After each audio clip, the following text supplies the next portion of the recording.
Echoes of Robert Lee Frost. A Journey Through the Ordinary. Listen to the story carefully. Story 15. Home Burial. I stood by the doorway, watching her back turn. Shoulders tight like winter branches.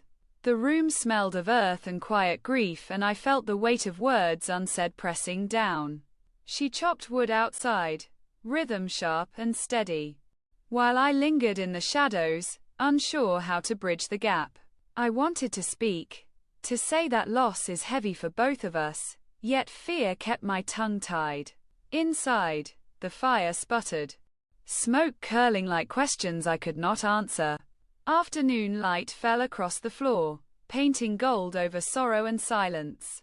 I stepped closer, hesitated, and finally touched her hand, feeling a small tremor that said she felt it too.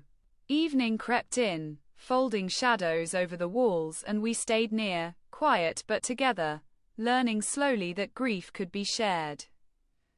A soft bridge between two hearts mourning, yet still alive.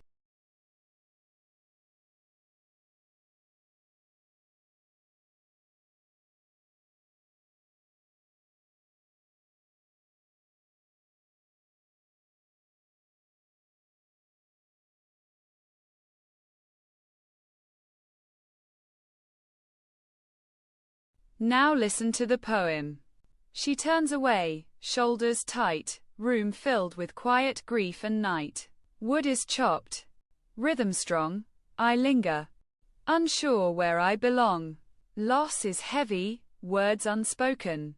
Fear keeps hearts still, unbroken. Fire curls with smoky doubt, afternoon light stretches out. I touch her hand, small tremor felt. Shared sorrow melts the hardest welt.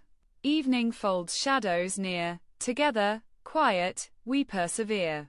Grief can be a gentle bridge, connecting hearts, soft ridge to ridge.